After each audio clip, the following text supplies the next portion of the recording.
নাসিরউদ্দিন পাটোয়ারি আপনাদের কাছে ভোট ভিক্ষা করতে আসছি। আমি মনে করি দুর্নীতি করার চেয়ে ভোট ভিক্ষা করা ভালো। আমি মিডিয়া হলে ছিলাম, মার্কেটিং বিভাগে ছিলাম, এই হলের ক্যান্টিনে অনেক খেয়েছি, রিডিং রুমে অনেক পড়াশোনা করেছি। তো ঢাকা ৮ আসনে 11 দলীয় জোটের মনোনীত প্রার্থী আমি। আমার মার্কা হলো শাপলাকলি। সবাই দয়া করে আমাকে ভোটটা দিবেন।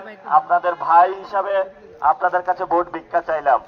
সবাই আমাদের জন্য দোয়া করবেন। ভালো আছেন ভাই? একটু ফাঁকা করেন না ভাই, হ্যাঁ ভালো আছেন। ভাই আপনারা তো নিছেন ভাই, আপনারা ফাঁকা করেন। এই বিজয় একাত্তরে কোনো মার্কা আছে? সেই মার্কা আরো জোরে, জোরসে বলে, জোর হলো না। সবাই হলো 12 তারিখে সকাল সকাল। কেমন আছেন সবাই? ভালো আছেন? আসবো ইনশাল্লাহ, ইনশাল্লাহ আসবো। আমরা 12 তারিখের পরে প্রথমে ক্যান্টিন গুলোতে পাতলা ডাল বন্ধ করব ইনশাল্লাহ। সবাই দোয়া করবেন ইনশাল্লাহ। শাপলাকলিতে সবাই ভোট দিবেন। শাপলাকলি নাকি এটা? না, শাপলাকলির মতো। সবাই শাপলাকলিতে ভোট দিবেন ইনশাল্লাহ। সবাই সকাল সকাল ভোট কেন্দ্রে চলে যাবেন। সবাই দোয়া করবেন। সবাইকে সালাম। এই গণঅভ্যুত্থানের কোন মার্কা আছে? বিপ্লবের কোন মার্কা আছে? জগতের কোন মার্কা আছে? সেই মার্কা আরো জোরে তাল হলো না, পায়ে পায়ে হেলে হেলে দুলে দুলে। সবাই দোয়া করবেন, সবাই পড়াশোনা করেন ইনশাআল্লাহ। নতুন বাংলাদেশে কোটা আর থাকবে না ইনশাআল্লাহ। পার্লামেন্টে গিয়ে বলবো যে কোটার জন্য, যাতে কোটা থেকে আমরা মুক্তি পেতে পারি, আন্দোলন হয়েছে। আমরা এখনো চাকরি বুঝা পাই নাই। আমাদের আগে চাকরি দেন, তারপরে আপনারা সংসদের অধিবেশন শুরু করেন ইনশাআল্লাহ। এই কথা আমি সংসদে গিয়ে বলবো। আর কোনো প্রশ্ন ফাঁস হবে না। যারা প্রশ্ন ফাঁস করবে আমরা সবাই মিলে গিয়ে তাদেরকে ইনশাআল্লাহ প্রশাসনের হাতে তুলে দেব। আর সবাই চান্দাবাজদের বিরুদ্ধে সক্রিয় থাকবেন। এবার কোন চান্দাবাজদের জায়গা হবে না। দাবি চান্দাবাজদের বিরুদ্ধে ইনশাআল্লাহ। সবাই দোয়া করবেন। আসসালামু আলাইকুম।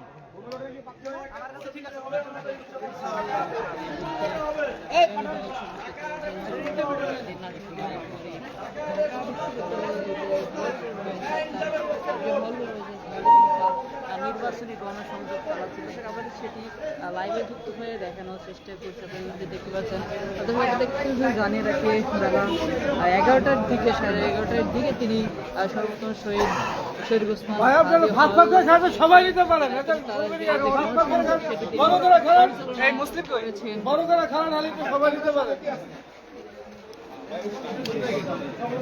আমার তো অডিও সব ওকে আছে। আর না পাইলে আপনি হেডফোনের অডিও নেন। তার কিন্তু সময় দাম আছে ভাই।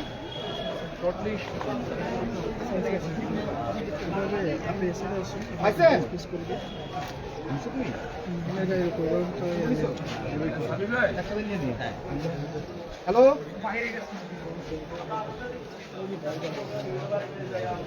পাইছেন অডিও?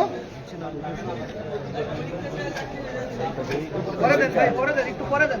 পরীক্ষা ছাড়া চাকরি হয়ে যাচ্ছে। এটা সিস্টেম ঠিক করতে হবে নাকি?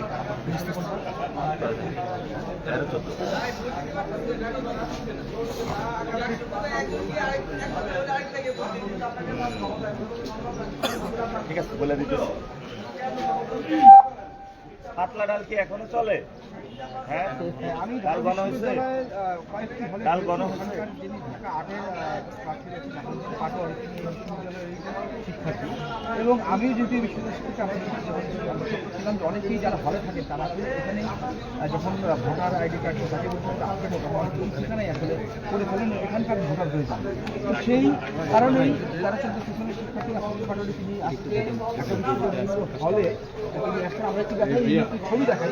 এটি নতুন হল, বিজয় ইন্ডাস্ট্রি হল। এখানে তিনি সকাল থেকে ওসমান হাজি হল থেকে তার শুরু করেন, তারপরে জিয়াউর রহমান হলে যান এবং এই মুহূর্তে বিজয় একাত্তর হলে নাসিরুদ্দিন পাটোয়ারি আছেন। তিনি বেশ কিছু প্রতিষ্ঠান এখানকার যারা ছাত্র আছেন তাদের দিচ্ছে, সবাই হয়তো এখানে ভোটার না, কারণ অনেকেই তার নিজের ঠিকানায় ভোটার হন, তবে অনেকেই কিন্তু বলা যায় প্রায় 50% স্টুডেন্ট আসলে ভোটার হয়ে যান এখানকার, পরে হয়তো তারা ঠিকানা পাল্টে না। তো আপনি এখানকার এখানেই এমপি প্রার্থী হিসেবে নির্বাচন করছেন, কি প্রতিশ্রুতি দিচ্ছে এখানকার লোকজন?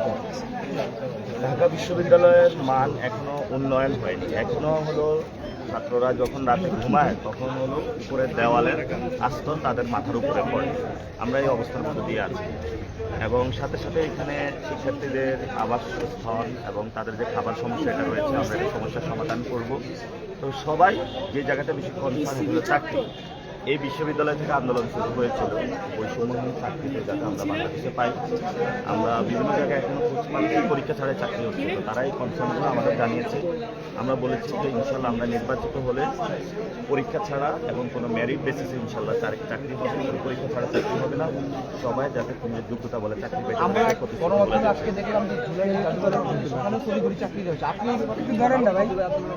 ভাই এটা আসলে ঠিক হয়নি। যদি কোথাও পরীক্ষা ছাড়া চাকরি নেওয়া হয়, এটা আসলে কোটা ভিত্তিতে হয়ে যায়, ভাই বেরাদারদেরকে চাকরি দেওয়া হয়। এই জন্য সকল প্রতিষ্ঠানে আমরা মনে করি যে পরীক্ষার মাধ্যমে মেরিট বেসিসে চাকরি দেওয়া উচিত। যারা এই কাজটা করেছে আমরা এটার প্রতিবাদ জানাচ্ছি এবং ধিক্কার জানাচ্ছি। এবং সাথে সাথে আরেকটা বিষয় আছে, আপনি একটু বলে দিই, সেটা হলো এখানে আমাদের যারা কর্মকর্তা কর্মচারী তারা অনেক সংকটে আছে তাদের বেতন কাঠামো নিয়ে। তো সব শিক্ষকদের অনেক সমস্যার সমাধান করা হয়, শুধু ছাত্র আর কর্মচারীদের কোনো সমস্যার সমাধান করা হয় না। ইনশাল্লাহ আমরা আসলে একটা সমস্যার সমাধান করা হবে। তিনি আজকে সারাদিনই ঢাকা বিশ্ববিদ্যালয় এলাকা আসলে করবেন, এর পরের তথ্য পেলে আমরা আপনি জানাতে পারবো।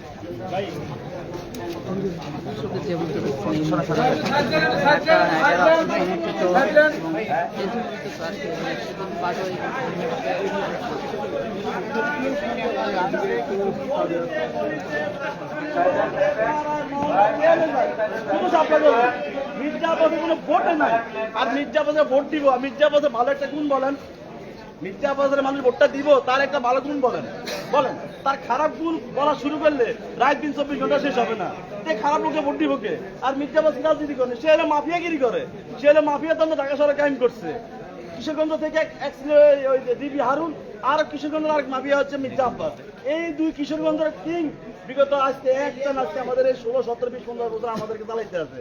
এখন ঢাকাবাসীরা হচ্ছে মির্জা আব্বাসের চান্দাবাজিকে লাল কার্ড দেখাই দিন ইনশাল্লাহ 12 তারিখে। এই জন্য মির্জা আব্বাস কাছে পাগল হয়ে এমন দল করার জন্য সে 50,000 বোরকা অর্ডার দিচ্ছে। বোরকা পরে সে তার কর্মীকে মাঠে নামাবে যাতে আমরা বুঝতে না পারি। আমরা অবশ্যই হাঁটা দেখতে বুঝবো কোনটা ছেলে কোনটা পুরুষ।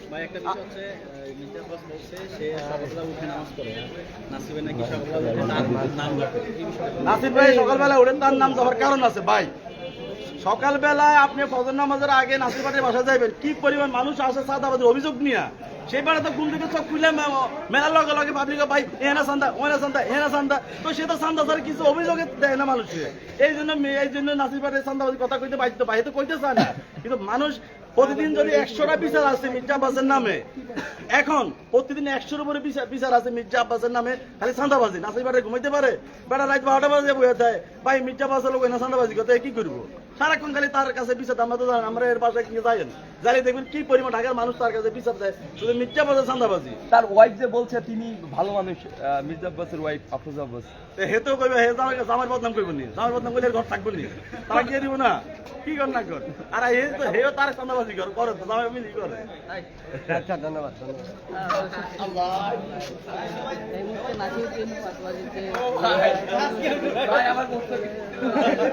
12 তারিখ আব্বাসকে ভোট দেয়, বুঝছেন? এইসব বিষাদাগার তার পরনিন্দা করে ভোট পাওয়া যায় না, মানুষের সমালোচনা ছাড়া কিছু পাওয়া যায় না। দর্শক লাইভে যেমনটি দেখতে পাচ্ছেন এই মুহূর্তে নাসিরুদ্দিন পাটোয়ারি কিছুদিন পর দেখলাম ঢাকা বিশ্ববিদ্যালয়ে যে হলগুলো রয়েছে সেই হলগুলোতে তিনি তার নির্বাচনী গণসংযোগ চালাচ্ছেন। দর্শক আপনাদের একটু জানিয়ে রাখি, সকাল 11টার দিকে তিনি ঢাকা বিশ্ববিদ্যালয়ে যে শহীদ শরীফ হোসেন হল রয়েছে সেই হল থেকে তিনি তার নির্বাচনী প্রচারণা শুরু করেছেন এবং ইতিমধ্যে তিনি শরীফ ওসমান হাদি হল এবং বিজয় 71 হল এবং শেখ মুজিবুর রহমান হল তিনি ইতিমধ্যেই গণসংযোগ শেষ করেছেন এবং এই মুহূর্তে তিনি কবি জসিমউদ্দিন হলের দিকে গেছেন এবং তিনি সেইখানে নির্বাচনী প্রচারণা করবেন। দর্শক আপনাদেরকে জানিয়ে রাখে তিনি কিন্তু ইতিমধ্যেই এই হলে থাকা শিক্ষার্থী এবং যে কর্মচারীরা রয়েছেন কর্মচারীদের সাথে তিনি সাক্ষাৎ করেছেন, সালাম বিনিময় করেছেন এবং তাদের কাছে ভোট প্রার্থনা করেছেন।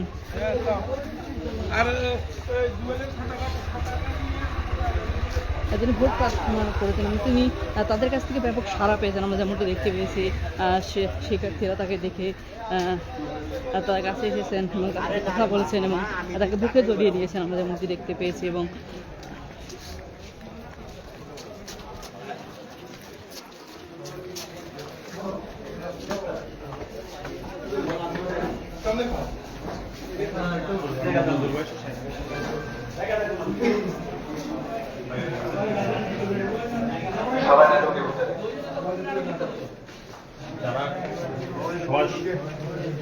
দরকার নাই। দর্শক এই মুহূর্তে তিনি কবি জসিমউদ্দিন হলের যে প্রাধ্যক্ষ রয়েছেন তার হলে তিনি গিয়েছেন এবং সেখানে তিনি তার সাথে কথা বলছেন। আমরা দেখানোর চেষ্টা করি তিনি বের হচ্ছেন এবং কর্মকর্তা কর্মচারীদের সাথে তিনি করছেন বা সাক্ষাৎ করছেন। দর্শক পাটোয়ারি যে কর্মকর্তা রয়েছে তাদের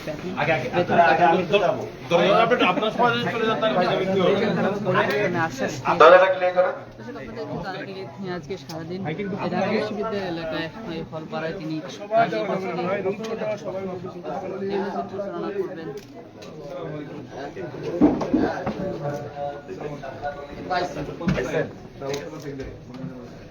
কি অবস্থা ভাই? ডালটা ঠিক হয়েছে? ঠিক হয়ে গেছে সব? তো আপনি আছেন?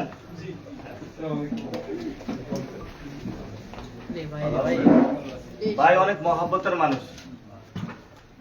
আমার 3টা ভোট আছে পরিবারে। তাহলে আমাদের ফ্যামিলিতে এই আমাকে দিয়েন একটু। জি ঠিক আছে। দাবি এলাকার ছেলে দাবি দেয় এদিকে রেখে হবে ইনশাআল্লাহ। ঠিক আছে।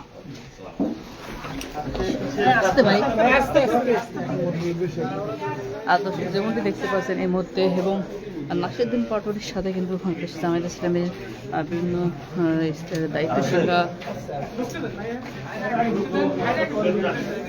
পাটোয়ারির সাথে জামায়াত ইসলামের দায়িত্বশীলরা যারা রয়েছেন এবং তার সাথে নির্বাচনী প্রচারণায় অংশ নিয়েছেন। তাদের প্রতি জানিয়ে রাখি ঢাকা 8 আসনে এত ফুটেজ লাগে ভিডিও